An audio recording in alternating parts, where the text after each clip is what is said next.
The foster care system only has availability for 20% of the children who need a home. There are not enough safe, loving, and stable families to serve the number of children in our community. Also, when a foster family is found for a child, the family is often not equipped and is under-supported for the hard work of foster care ministry. The services our children and youth deserve and desperately need are just not easily available to them. Fostering Our Future seeks to solve this issue by mobilizing, organizing, and equipping local churches and families to care for the vulnerable foster children as a compassion ministry of the local church. If you are interested or would like more information, check out fosteringourfuture.info. Hello and welcome to the Wildflower Podcast. This is episode 3, and I'm so glad you are here and that you tuned in to listen today. I'm your host, Rosalind Siska, and it's going to be a really fun day. Today we're going to talk about some things that I'm super excited about. First on the list, we're going to talk about mom trends I hate and why. And then we're going to also talk about mom trends I love and why. And then we're going to end with some laugh at my pain. I'm going to tell you a story about my kids, and it's going to be a great time. So I'm glad you're here. So welcome to episode 3. I'm really excited about today's episode because it was really inspired by the conversations I've been having with you guys. And I have to start by saying that's probably been my most favorite part about doing this podcast so far is the way that it's really opened up conversations in my DMs with you guys, and we've got to talk about a lot of different things. And so one of the questions I asked you guys this week on my Instagram was, what are some mom trends you guys hate? And you guys gave me some awesome answers. One of them was bringing your own shopping cart to the grocery store. And then we researched this to find out that it is in fact true.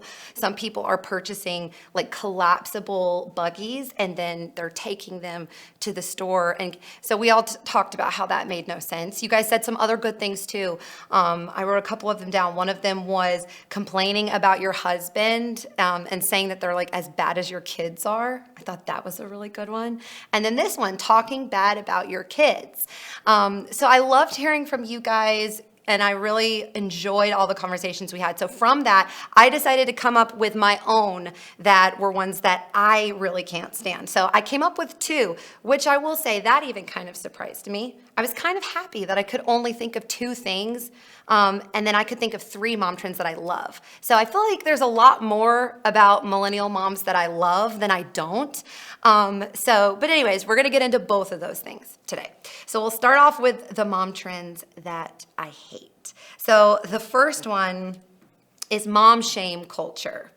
And we all say that we hate this. Everyone says they hate like when people mom shame, but I still feel like it's happening a lot, and I feel like I still see it so much, even though it's something we've like started saying we don't like. It's just a really polarizing climate to disagree with each other these days. And I really hate that because we live in this awesome age of like information. You can Google everything. When I got pregnant with my first son, my mom handed me a book that was like this thick. And I was like, thank you, this is awesome. And I actually did read some of it, but mostly I Googled stuff, mostly I asked my friends, or I saw blogs, or I followed other moms on social media, and I got a lot of information from them. So that's sort of where I got my information from when I was becoming a new mom. And I feel like that's a strength of our generation, but I also think where it becomes a weakness is we start feeling like we need to agree with each other. We need to agree with each other 100% on everything. And not only is that not true, it's actually just crazy because there's no way. We haven't had the same life stories. We don't have the same world views. We didn't grow up in the same homes. We don't have the same personalities. There's no way we're going to agree on everything. And I think it's not the sharing of point of views that I don't like. I actually really love hearing different perspectives. It's when people start to feel like their perspective is like the only right one, and moms start getting shamed for disagreeing. I would really love to see us become more supportive as a group of moms, of women, and focus more on just supporting each other and our differences, and put more energy into trying to get wisdom on the subjects we disagree with rather than forming opinions. Because I think sometimes we think wisdom and opinions are the same thing, and they're not. And I think the world needs our wisdom. The world needs your wisdom, but maybe not always your opinion, And so it's kind of this nice balance. And so that's the first thing. That's the first thing I came up with. All right. The second thing, and this one I was a little scared to talk about because I feel like it's such a favorite thing and it's such a part of our culture. And so I was scared to talk about this, but I have a really cool story for you. So I'm going to go ahead and tell you what it is. The number one mom trend that bothers me about today's culture is the mama needs wine.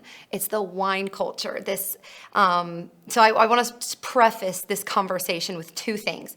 One, it is not about the wine. I'm not coming out and making a stance that you should not drink alcohol. That's not what this is. What I'm talking about is more of a mindset issue that I have with this kind of fad in our culture. It really bothers me seeing wine culture sort of target moms in their weakness, in their stress. And that's the part that bothers me. So if you don't drink wine or you don't drink alcohol, or you do, you don't have to put that in this sentence. Mama needs this, it's more of that. It's more of the lie that we need something to get through our day that bothers me. So I'm going to talk a little bit more about that. When I started writing about this, I wrote everything that I thought, and then that was on a Tuesday. And then on Thursday, I just randomly really wanted to watch a sermon. I felt like the Holy Spirit just put it on my heart. So I watched a sermon by Mike Todd, which if you haven't listened to any of his sermons, I really recommend it. I get something every time from his sermons. So I watched one on Thursday night randomly. It was a 2-hour sermon, and it was on the subject of gluttony. And God really showed me through that sermon that this wine culture, it's not a problem with wine, it's a problem with gluttony. And so 1 Corinthians 10:31, this is a scripture that I was reading. It says, so whether you eat or drink or whatever you do, do it all for the glory of God. And I love that it starts off, I think a lot of people quote, whatever you do, do it for the glory of God. But they kind of leave out eat or drink. And I think sometimes we don't think much about this because we have to eat to live, right? And we've got to drink, and it's something we do all the time. But I think thinking of what we eat and what we drink as worship, as an act of worship, as I want what I drink to be glorifying to him, and I want what I eat to be glorifying to him, sort of changes that view of what we're having. So to me, this is the most damaging trend. I feel like this trend kind of camouflages the sin of gluttony and tries to make it into something cute. And so that's something that bothers me about it. Something else, I feel like viewing our kids as something we need to escape is damaging to not only us as moms, but to our kids. I think it takes away from the gift of that relationship. I think it diminishes that gift. And I think there sort of becomes this absence of gratitude, right? Like when we are like, oh my gosh, I just can't wait to get away so that I can do this. And, moms need alone time. You need your time. So it's not to say that we shouldn't want that, but it's just, in the hard parts of our day, like when it's 1:00 and we're like, it's not 5 yet. It's like those moments where the days feel so long, not losing the gratitude of that moment, even when it gets hard. Because that's, I think, something that I've really learned in this season is we have to acknowledge that something can be hard and it still be good, right? Like, I feel like sometimes we feel like we always have to feel good, or we always things have to always be easy, but that shouldn't be our goal. Our goal as mothers should not be to have a perfect day. Our goal as mothers, it shouldn't be that everything's easy or that everything feels good, because it's not going to happen. We're going to fall short every single time. I also think it's an over focus on self, and that can be such a trap that the enemy sets up. When we start over focusing on how we feel, we can sometimes make our feelings into an idol.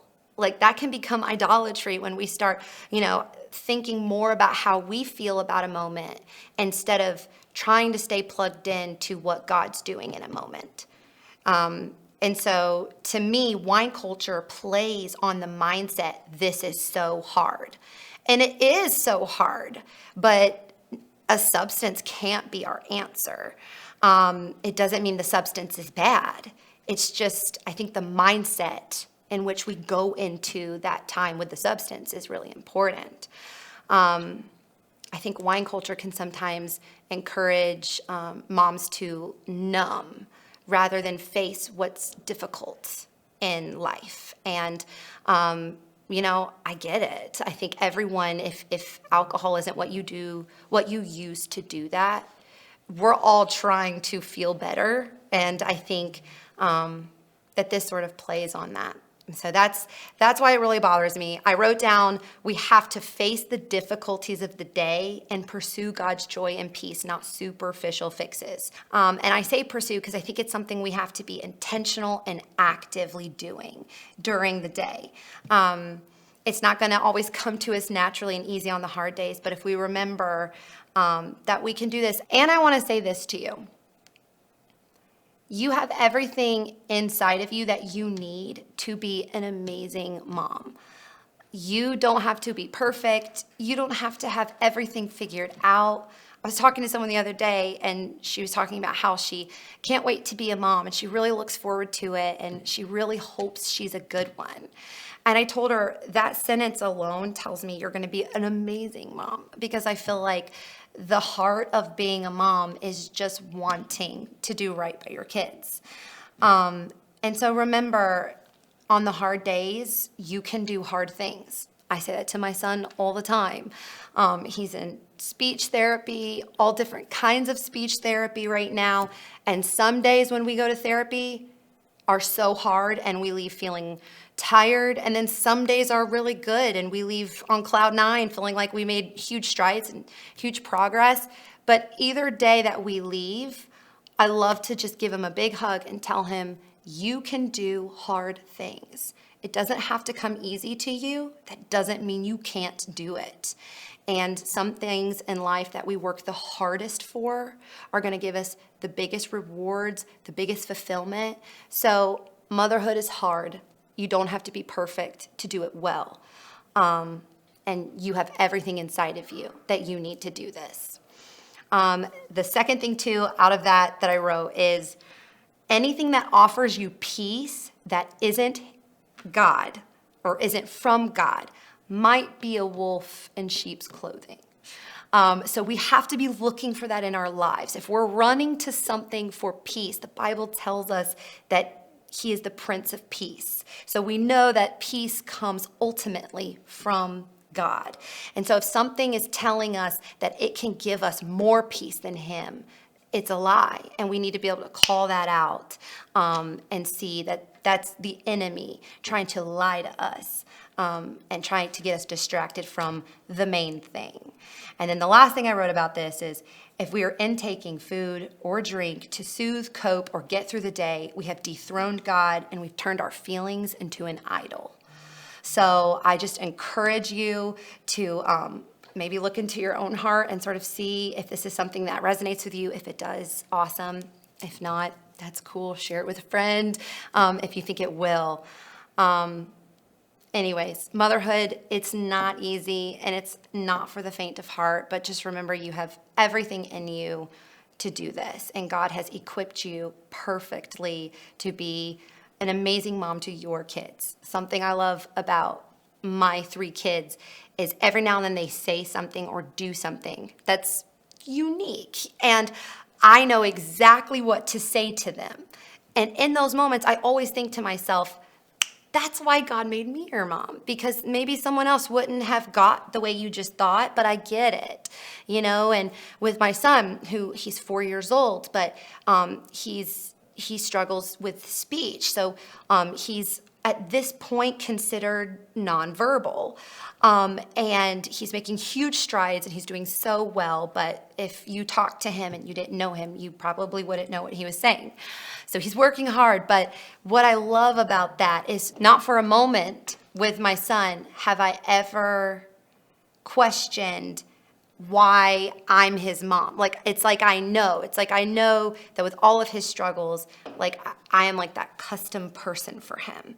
And so I think we can see that in our kids. We kind of have these moments where it's like you realize your family really was intentionally designed. So you were designed to be the mom to your kids, and they were designed to get from you everything that they need. So it's in you. If you are struggling with anything that's related to what we just talked about, I just want to say, 1, do not struggle alone, and 2, do not allow the enemy to shame you. You are precious and you were purchased at such a high price. You are of great value, and nothing you've ever done can diminish your value. So if you're struggling with this, I want to encourage you, reach out to a friend, reach out to a leader in your community, in your church, or reach out to me. Send me a message. I would love to help you. I would love to pray with you and for you. So you don't need to go through this alone. That's part of what is great about community, and even this type of thing is we get to get into the nitty gritty. We get to really know each other, and that's so that we can grow and we can become better women, and there's no shame in that. And so I want you to only be encouraged by this today if this resonates with you. All right, and with that, we're going to move on to Mom Trends I Love, which this one was very fun to write because it was very easy. I think that there's a lot that millennial moms, and if you're not a millennial and you're still like momming and that, I'm not harping on any generation who's a mom. If you're a Gen Z mom, that's awesome. So this is for all generations of moms, but something I see a lot in my friends that I really love. I wrote the 3 things that I tend to see sort of trending in the way that moms are momming these days. So number 3, I'm going to work backwards. Number 3 is moms are prioritizing rest. I feel like this trend was born out of the 2020 pandemic a little bit. I feel like when everything closed down, it sort of forced us into, there was no more baseball. There was no more after school this. There was no more play dates for a while. There was just this, we all kind of came home. And for me, I really learned how to structure like a full day at home and make it really like fun and fulfilling. We started baking. I discovered I enjoyed baking bread, and that's something the kids like to do with me. So now I have all these like this bread stuff, and we like to make bread, and that came from the 2020 pandemic. And other things, just like art, we did more art. And we did art before, but I remember when that first happened, I went online and I to Walmart and I ordered pom-poms and googly eyes and random art supplies and just made this bin of creative play stuff. And I really learned from that, how to utilize my home and how to really create inside my home a restful, intentional space. And so I think we see more moms homeschooling. We see more moms saying no to busyness and taking more trips, taking more time to just be with the family. And I love that. I think busyness doesn't always equal happiness, and that's something our culture tells us.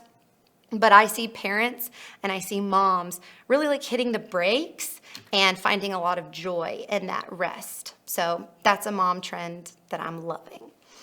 Then the second one that I really love, number 2, moms taking care of themselves. So this self-care trend, I love this trend. I think this is awesome. I think making time for friends and family and your relationship and health, it's awesome. I love seeing this. I even love seeing how marketing even kind of targets this. I don't mind it. There's date night subscriptions and there's couple journals and there's all these things. There's so much targeted towards women. I think there's even podcasts that are geared towards mental health and even Instagram influencers that are talking about these things. We've just become really aware of our need to take care of ourselves. And I love that. I think that that's a really huge strength of this generation of moms. All right, and then my number one favorite mom trend right now is moms just staying really true to themselves, having hobbies, doing like side gigs for work. I am loving this. I read the statistics that 67% of millennial moms say that they've continued to pursue their personal passions since having children, which is significantly higher than Gen X moms. So I think that's awesome. Women are having hobbies and we're learning new things and we're still doing the old things that we loved to do. And I just think that's really huge. I also see women being really creative for work, using their passions and their gifts to open Etsy accounts or, they're selling things on social media and they're a part of brands. And it's just cool. It's cool seeing people flip furniture and start a podcast. It's cool just being able to use your gifts to do things you love. And I like seeing women do that. That's a cool thing. I feel like moms having an identity outside of just being mom is so good for our kids, because something that I've loved about even doing this podcast is my kids, they're like involved in it. When I'm writing in the morning, my 5-year-old's like, what are you writing about this week? What's the episode going to be about? Like, he's like involved and he's curious, and I love that because he sees me as mom, but he's also getting an idea of what a woman can do. And so seeing me work hard and use my gifts, and it's cool to be able to show him that. And I love that. All right. And now it's time for our last segment, Laugh at My Pain.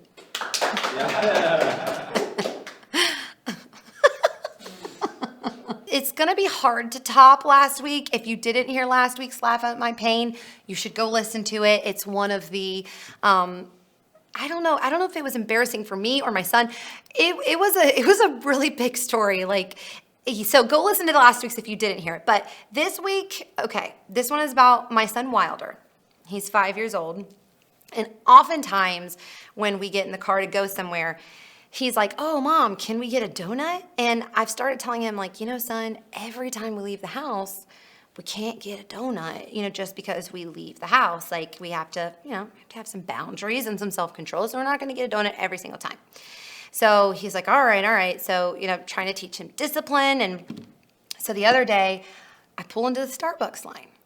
I probably go to Starbucks.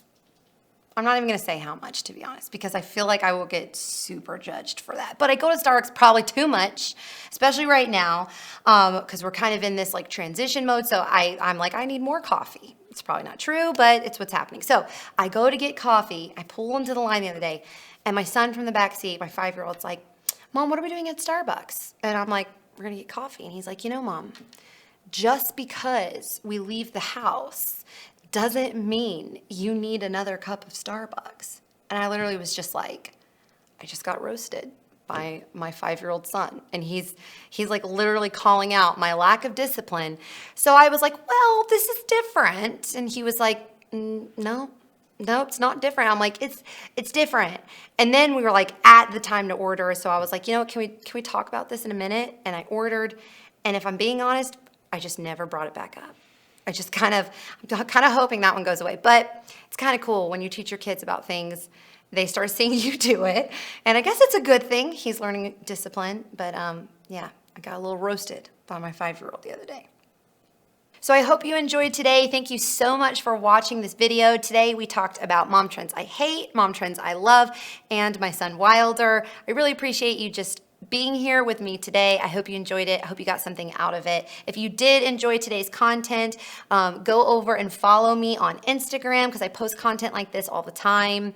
And if you enjoyed this video today, subscribe to my channel so you can see more videos like this. And also go and show our sponsor some love, Fostering Our Future. Go check them out. They have a really awesome ministry to foster families and foster kids. And it's a great ministry, a great opportunity for you to get involved in your community. So go check out their website. The link is in the description. The foster care system only has availability for 20% of the children who need a home. There are not enough safe, loving, and stable families to serve the number of children in our community. Also, when a foster family is found for a child, the family is often not equipped and is under-supported for the hard work of foster care ministry. The services our children and youth deserve and desperately need are just not easily available to them. Fostering Our Future seeks to solve this issue by mobilizing, organizing, and equipping local churches and families to care for the vulnerable foster children as a compassion ministry of the local church. If you are interested or would like more information, check out fosteringourfuture.info.